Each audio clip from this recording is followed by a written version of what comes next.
The Nigerian army says two top Boko Haram commanders have surrendered to its troops.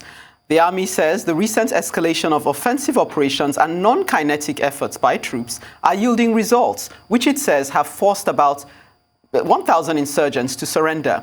1,000 Boko Haram fighters to surrender with some of their families. This is reported to have happened.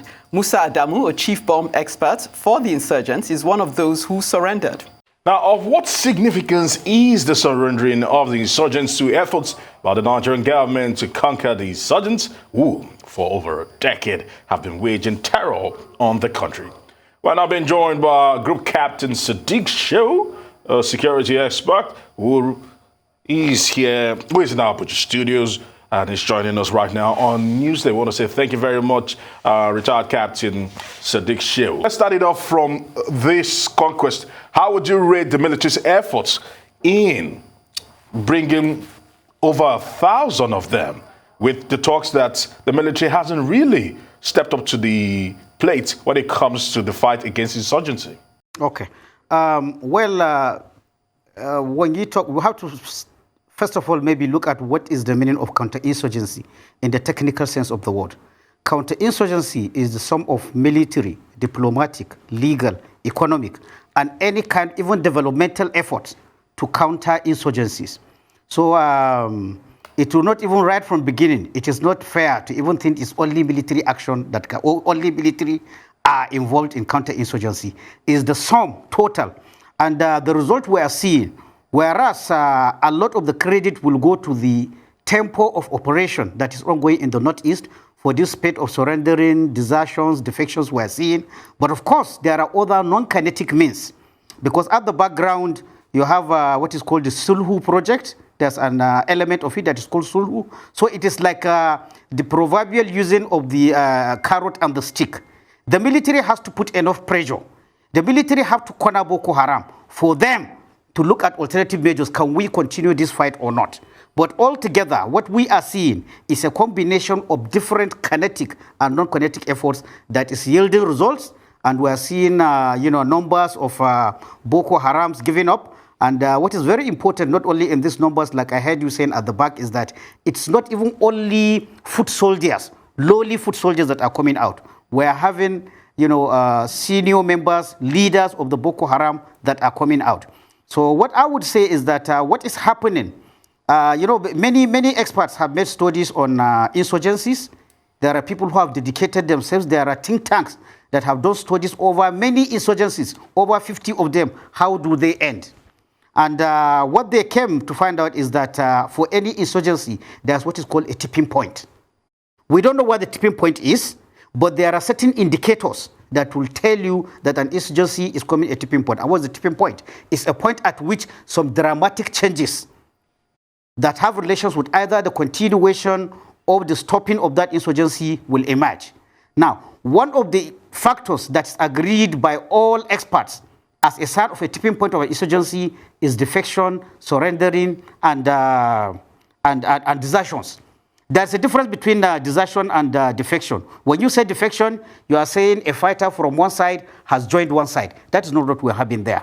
When you say desertion, it's people just dropping their weapon and saying, I'm no longer doing, I'm working. And there are those numbers. But what we have in the Northeast are people surrendering to the armed forces. So there are many factors that will make this surrendering there.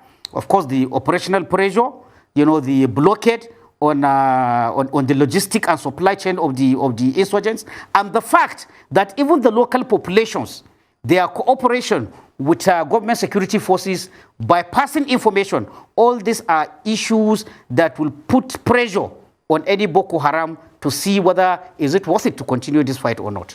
Okay, Captain SADIQ, we don't mean to count our chickens, but we're happy if this is indeed indicative of a tipping point. But some might still want to ask, whilst congratulating the Nigerian army and, of course, celebrating this victory, what do you think, you as a security expert, what do you think has led to this particular surrender? And are we now looking at a return to amnesty, rehabilitating Boko Haram terrorists?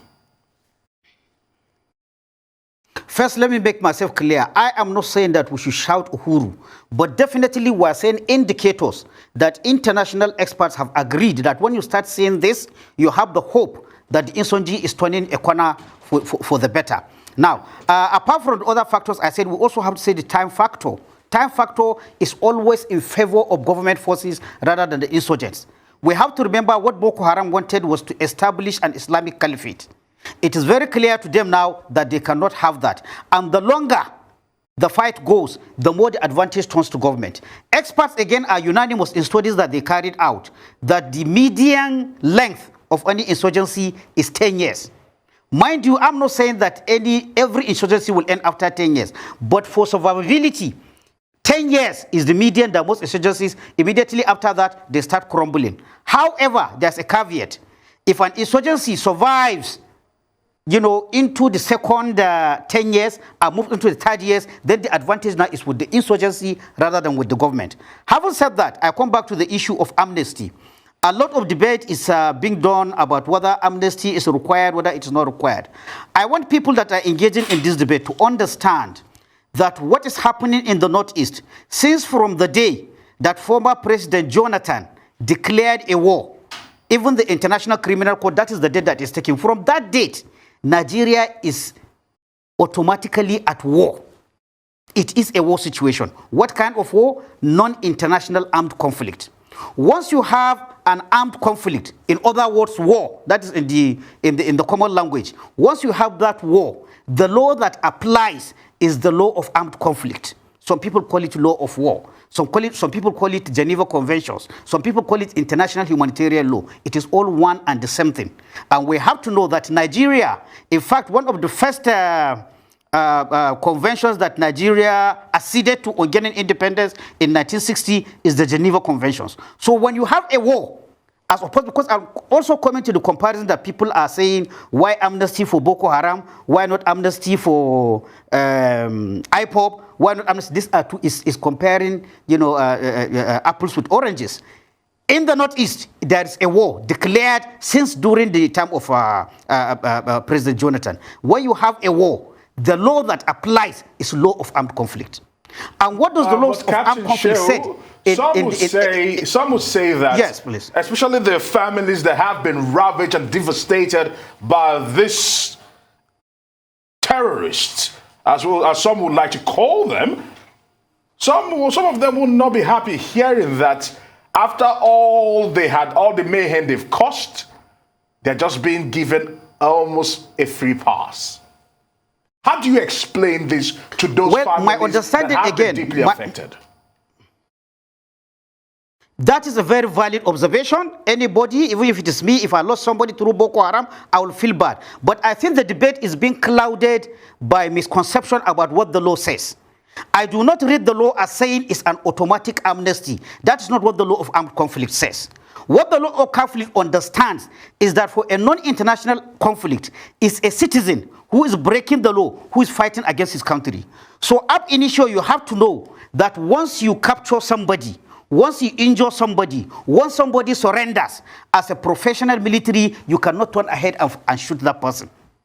Once you capture him, what the law of armed conflict said is that you should take that person, take care of him, and then investigate. This is the aspect that people always want to, exclude from the debate. You investigate with the, with the aim of finding out what is the level of involvement of each individual that surrendered or that was caught. What is level of involvement? There are levels of involvement. All of us are aware of the Chibok girls. We had some of them were indoctrinated, and later they said they have joined Boko Haram. Now, if you are the person in charge, a Chibok girl that was captured, impregnated, indoctrinated and joined Boko Haram, would you shoot her? You would not.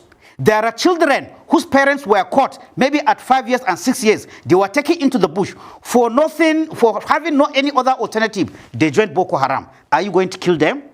On the other hand, you have the big fishes, the leaders, the trainers, the people who even form the Boko Haram. This is a different kettle of fish. This is what I mean by level of involvement. So what the law says is that you take these people who surrender, you investigate them to determine their level of involvement. Anybody that is found to have blood on his hands, what international law call grievous crimes, anybody who has committed grievous crimes does not qualify for amnesty. It's people that have low level of involvement, people that were kidnapped against their will and pressed into Boko Haram, like the Chibok girls. Whatever happens to them, these are the people that international law says you should consider for amnesty. It is not a blanket amnesty. Okay, Captain SADIQ. I want people to understand that. Yeah. Now, yes. What you're saying on the face of it sounds reasonable. It's just, I think the problem you may have is convincing people that the government is dealing with an even hand. But anyway, briefly, can you give us a sense of how we're going to capitalize on this surrender? If you were in charge, how would you capitalize on this victory? Good. Like I cautioned against early celebration, but again, I admit surrendering, desertion is a sign of a tipping point for the Boko Haram, but it's not yet Uhuru. It is like a boxer with his opponent. If you injure him on the left eye, the point, if you are a good boxer, it means you should concentrate on that left eye. So we should not lift our legs, on the pedals. The embargo, the blockade, the sustained military operation, as well as other non-kinetic measures like the SHEHU, which again I learned the federal government and the Borno state government are doing a lot. You have to combine both the kinetic and the non-kinetic. You have to include. You have to continue arming our security forces. You have to continue increasing the numbers. You don't leave your foot off the Unfortunately, pedal. we're out of time. But I want to say thank you for joining us on Newsday. I will keep the conversation going.